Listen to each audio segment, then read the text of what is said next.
week we are discussing scholarly survey by using the American History and Life with Full Text database. As throughout the majority of these videos, I have been doing research on professional wrestling. This week is no different as I have pulled two articles from the above mentioned database. The first one is by Brian Jensen titled, It's Still Real to Me Contemporary Professional Wrestling, Neoliberalism, and the Problems of Performed Real Violence. The second article I pulled was by John W. Campbell titled Professional Wrestling, Why the Bad Guys Win.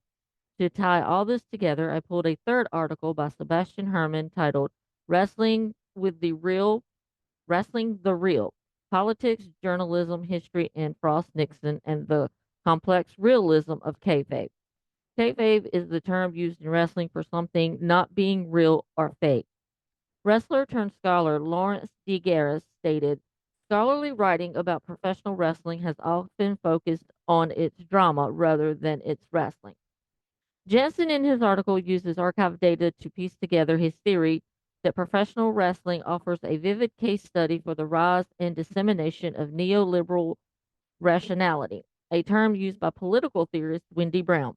For Jensen, he thinks that wrestling's blend of truth and fiction has many parallels to the political climate.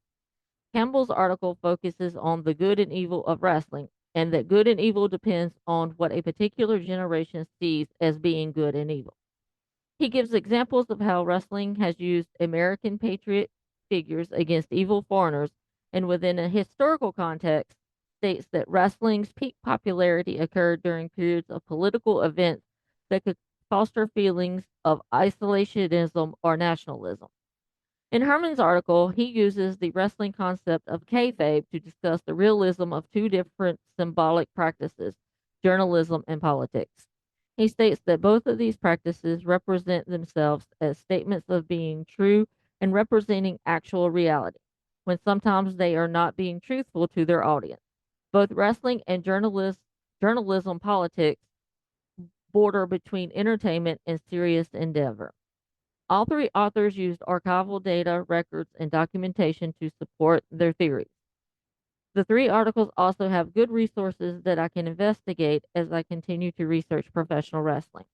Until this class, have never thought of wrestling and politics having something in common. Thanks for watching and have a good day.